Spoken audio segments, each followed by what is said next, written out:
Welcome to On the Ground, Geopolitics and Business. My name is Georg Dufner.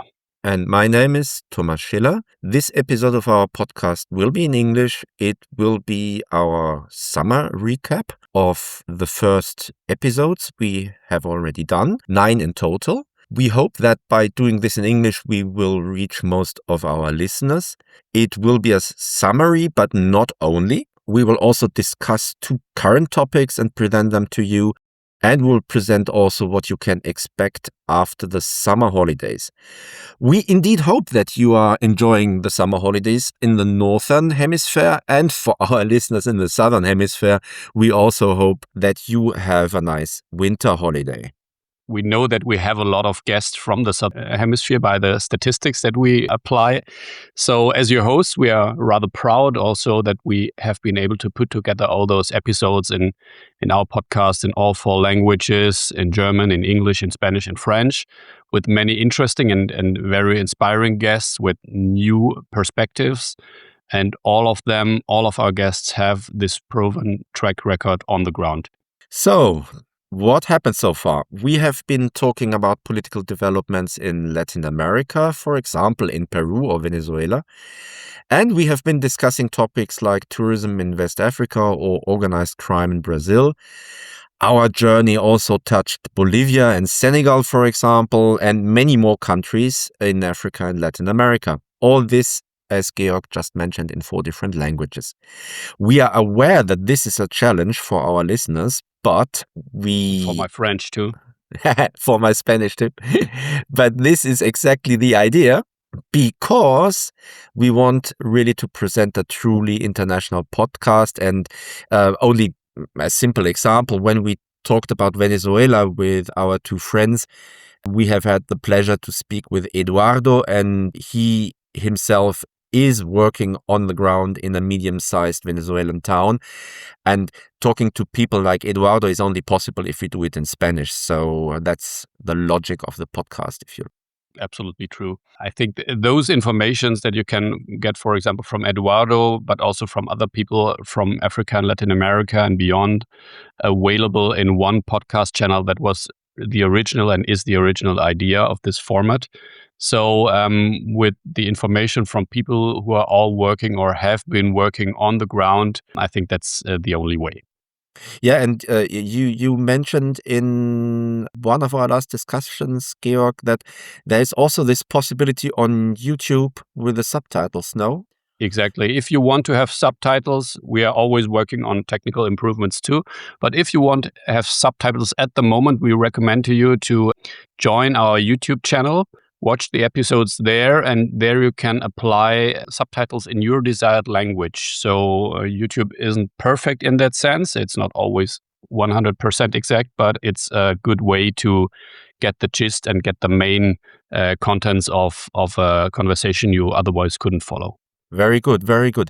So we have also managed to do this with various guests from different continents. For example, I just mentioned when we were talking with Venezuela, we were talking with Eduardo being in Venezuela himself currently.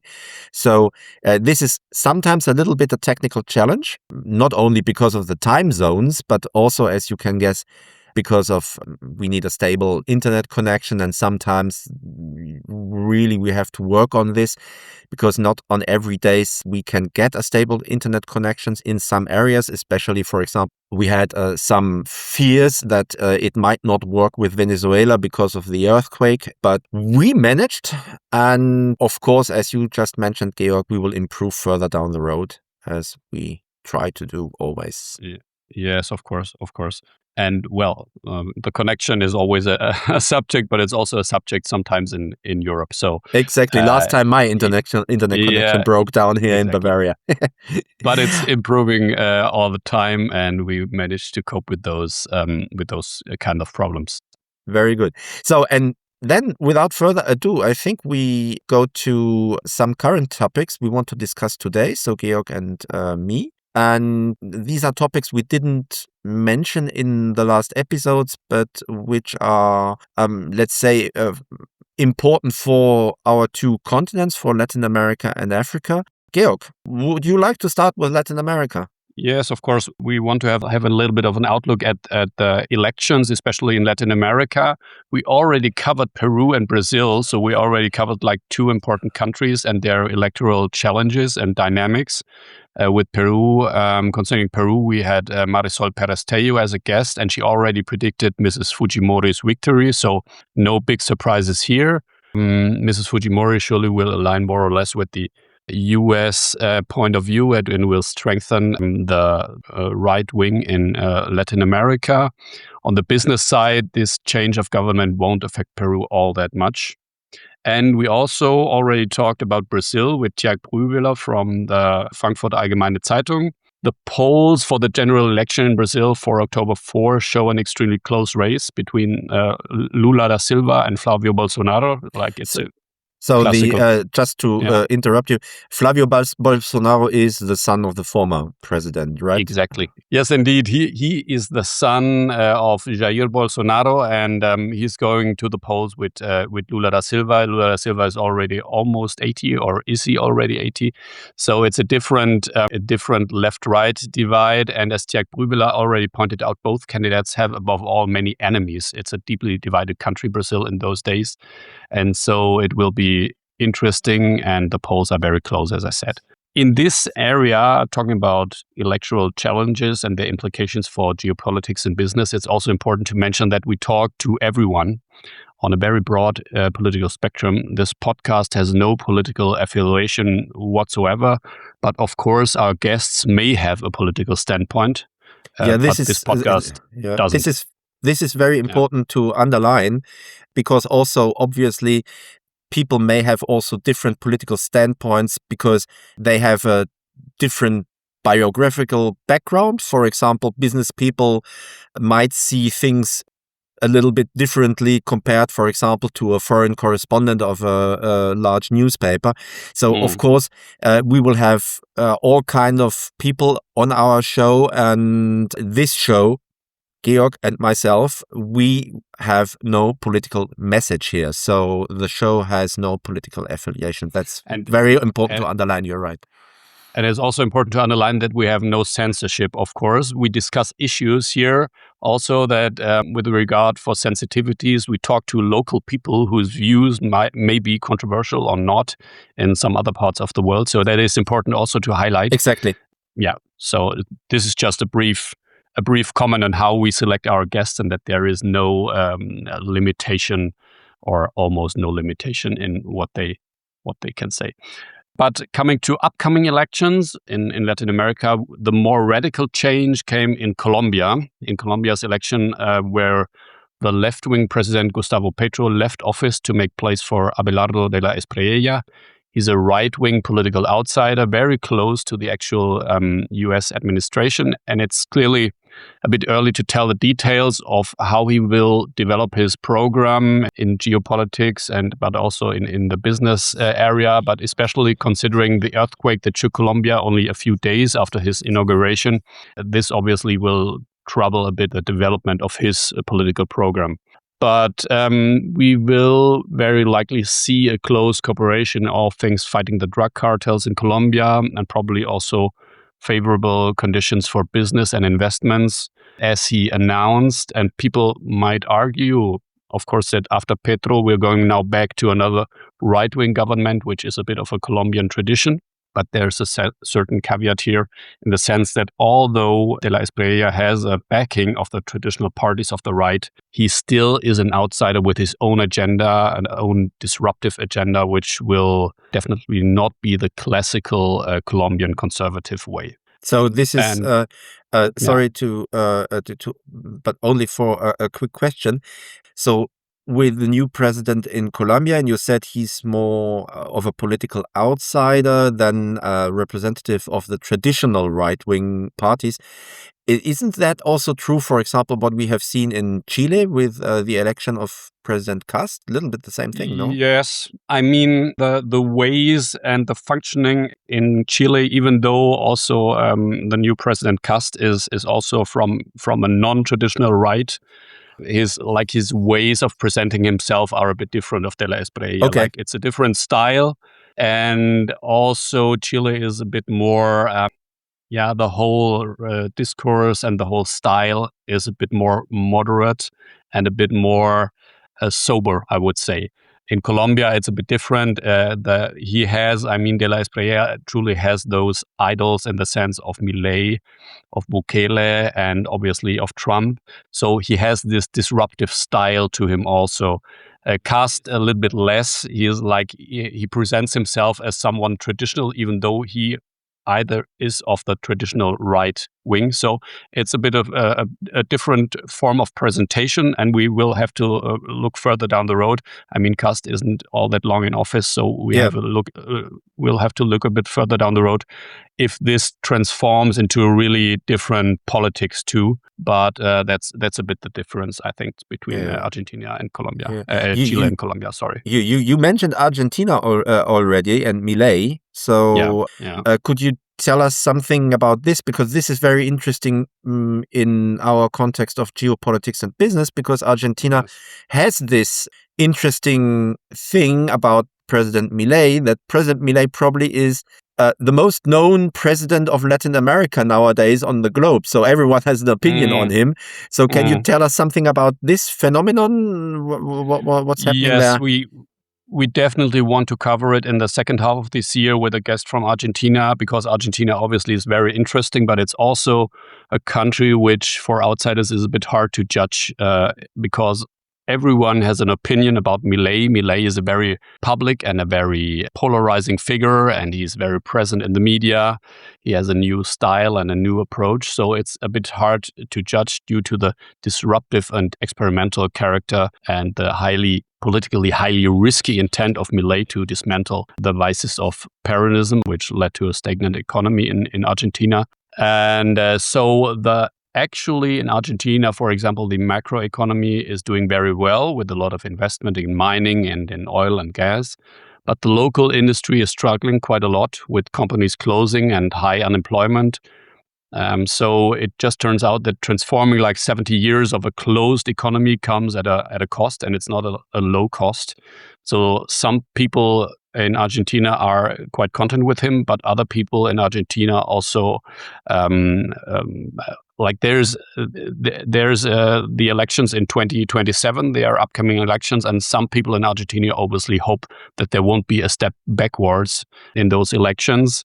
But as I said, Argentina is a volatile country, and there's this large tradition of a closed economy, and dismantling all this in the Milei style is not that easy. So it's a complex subject, and we really will touch this subject with a person on the ground that can give us a sober view on all those developments in Argentina. Yes, and as you mentioned, there is also this gap sometimes between how people look at this phenomenon Milei in Europe, for example, or in the United States, and the reality really on the ground. So that's, I think, very good to take a closer look and to discuss Argentina with someone who can give us more insights there. Definitely. This will be some of the actualities from Latin America, but I wanted also to ask you about your update on Africa.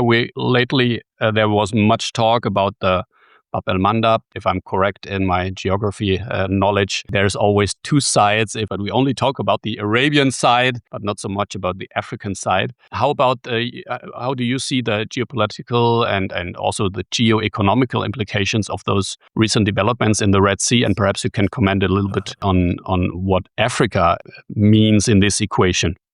Yeah, that's really something interesting that since now a few months we are talking obviously about the Strait of Hormuz, so the Persian Gulf, in the context of the Iran conflict, but now also since some time about, you mentioned the Bab-el-Mandeb, so the sea passage through the Red Sea.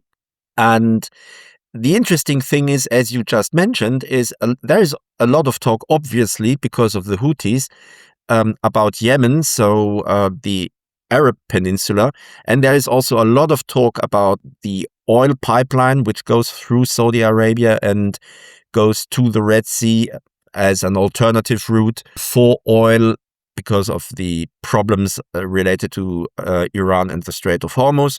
But there is nearly no talk about the African side of the Red Sea, and there are two important points. So first of all, Africa, so the African side in the Red Sea, you have, for example, an ongoing civil war in Sudan. You have had, since some time already, the Russian Federation wanting to establish some sort of foothold in the Red Sea. There was a lot of talk about Port Sudan, so the port city of Sudan.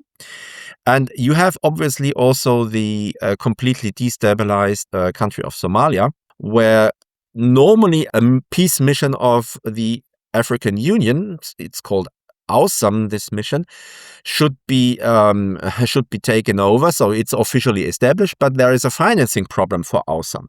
Thank you, Thomas. Could you point out for me and for our listeners a little bit more details on this subject? Yeah, of course. Thank you.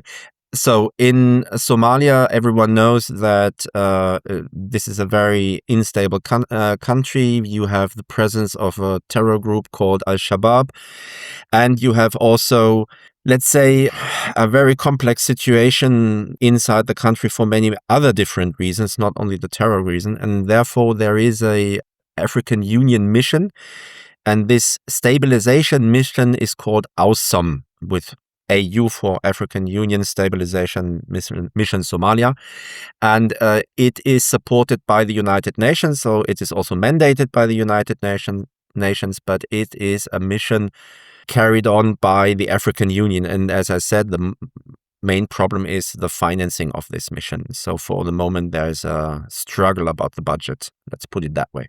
And this is not very good because it contributes, as I said, to the general instability on the Horn of Africa. So we have Yemen on the one side, we have this critical situation in Somalia, and we have also the civil war in Sudan.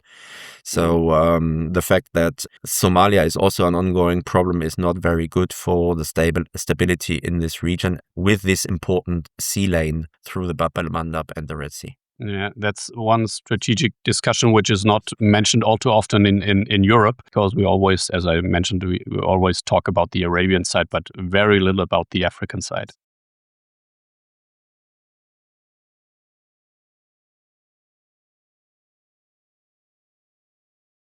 So on the African side, you have a lot of instability which could affect the security of the shipping lanes through the Red Sea, as well as the Houthis do. And so we have, for example, as Europeans, and that's my second point, so we as Europeans have a huge interest in a stable passage through the Red Sea, because not only of the oil problematic we are talking since months about, but also the shipping lane from Europe to Asia goes through the Red Sea. Yeah. And theoretically, of course, you can also send the ships around Africa, but that takes a lot more time and costs more money. So Europe also has an interest in a stable Red Sea passage. And for a stable Red Sea passage, it's not enough to look only on the conflict in Iran and on the Houthis as a proxy of Iran, but also you have to look on the African side. So that would be my point. Cape Horn perspective. It's like closing down the Panama Canal and driving around Cape Horn. That's not that economically sensible either. Yeah. Yeah, this is why. Yeah, but this is why, for example, also the Americans, especially the Trump administration, have their eyes so much focused also on the Panama Canal. So what's to expect next? Thank you very much, Thomas. First of all, we have been able to present you more content in the last months than we initially thought. We announced you a rhythm of 1 episode a month, but we are quite happy that we produced much more than that. So now Thomas and I will be traveling during the next weeks, and therefore our next podcast will be online only end of September or beginning of October. Let's see. But for 4 weeks, there will be a short break. Perhaps we will be able to present you some of the shorts and invite you to rewatch some of the already produced content. Obviously, we invite you gladly to like and subscribe and recommend to your friends the existing episodes. I think there's a lot of good content already produced, and we can invite you to rewatch and listen to some of the episodes you might not have heard. Yes, and after the break, we will be back, of course, with much more guests on our show. And we will have new episodes also in all 4 languages. So probably we will start first with German and English, because we will have guests with whom we will discuss topics related to the Mediterranean and the North African region. So this is why I was talking also about the Red Sea topic. And we have been talking lately on our show a lot about Western Africa, but concerning Africa, we will take now a look more on the northern part of the continent. And what we also would like to do is to talk about other topics related to Latin America. Obviously, Georg, what's there on the menu? Well, as I already mentioned, we will have the analysis on those two countries I mentioned. Okay. But we will also have a talk with a specialist in the mining sector, and so we will also have like more one more thematic episode focused on mining issues. We will also venture a little bit out of our known areas into global business challenges with a guest who can comment on Pakistan to the US and about Southern Europe and also the Maghreb region. He's one of our colleagues, and he will comment a bit about those countries. And their relationship with Africa and Latin America. So of course, we will stay focused on our two continents, nevertheless. So, Georg, this I think was it for today. Dear listeners, please stay tuned, and if you did not yet have done it, follow us on YouTube or on all the other podcast platforms, and of course, let us know if you have a topic or a specific region in Africa or Latin America you would like us to talk about. We both know, Georg and I, that Latin America and the African continent, these are huge regions, huge continents, and of course we cannot possibly discuss all sub-regions on these two continents.